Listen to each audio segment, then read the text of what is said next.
Olá, tudo bem com você? Hoje vamos analisar o capítulo 20 do livro do profeta Ezequiel, capítulo que mostra a profanação do sábado sendo repetida, e o assunto aqui, portanto, é muito importante. 6 vezes Deus menciona aqui a importância do quarto mandamento, o sábado. Verso 4: cedo ou tarde os impenitentes serão confrontados com seus pecados. Não dá para fugir da justiça de Deus. A única forma de lidar com isso é com arrependimento, confissão, pedido de perdão a Deus. 7. Que imagens repugnantes têm contaminado seus olhos? Livre-se delas. Uma reflexão que esse capítulo propõe também. Assim como o povo de Israel naquele tempo estava se contaminando com essas imagens, com esses ídolos, neste tempo em que vivemos também as pessoas contaminam seus olhos, seus pensamentos, sua mente, com imagens repugnantes vindas da mídia, idolatria moderna também. Precisamos de pensamentos puros.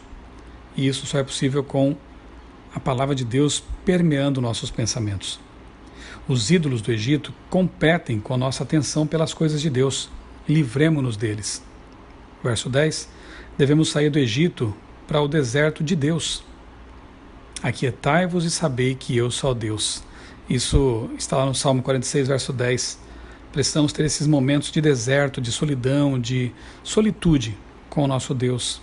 Fechar a porta do quarto, orar, ter comunhão com Ele e abandonar as práticas do Egito, as práticas de Babilônia, aquilo que tem ligação com o pecado. Precisamos de mais momentos de deserto e menos distrações para manter a vida espiritual sempre viva. Verso 11. Os mandamentos de Deus são vida para os que os guardam. Ao contrário do que pensam alguns, de que a lei seria um fardo, alguma coisa negativa, na verdade a lei é uma proteção de Deus para nós. Elas representam vida, como diz aqui o verso 11. Versos 12 e 20. O sábado é um sinal de propriedade e santidade. Ele nos lembra de que Deus quer fazer de nós um povo santo. Esses 2 versos são muito interessantes. Eles mencionam o sábado então como um sinal de Deus, um sinal de santidade. 13. Cuidemos para não profanar o sábado do Senhor, nem rejeitar seus mandamentos. A lei de Deus é composta por 10 mandamentos. O sábado é um deles, é o 4º mandamento, tão importante quanto os demais. Verso 15. O desejo de Deus ainda é dar-nos a mais linda de todas as terras, em nosso caso, a Canaã celestial. O verso 18 diz: não sigam as normas dos seus pais. Claro, se eles não seguem as normas de Deus. Se os pais, se os responsáveis não obedecem a Deus, não podemos imitá-los nessas práticas. Mas se os pais dão exemplo nesse sentido, aí sim, devemos imitá-los. Verso 24. Profanação do sábado e idolatria andam de mãos dadas. Por quê? Porque o sábado é um memorial da criação que aponta para o Criador do universo.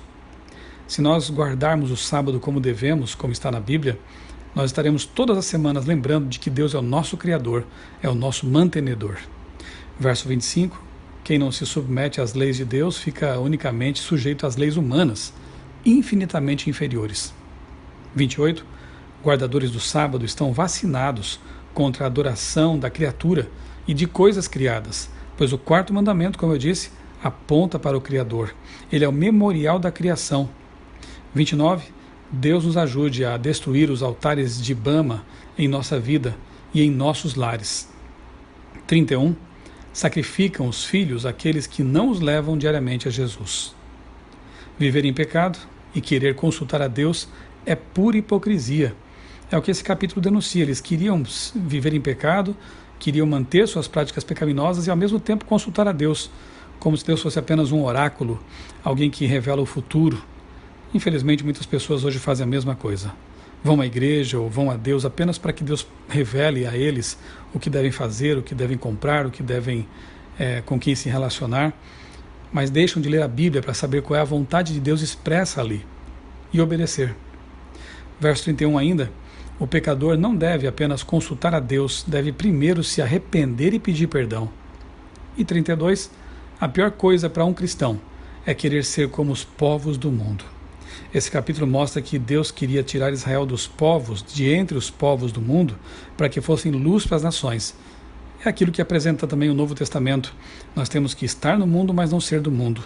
Nós temos que ser luz da terra, sal da terra, luz do mundo.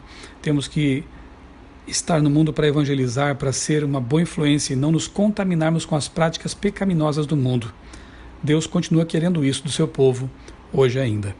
Eu sou o pastor Michelson Borges, desejo a você um dia muito feliz e abençoado na companhia de Jesus.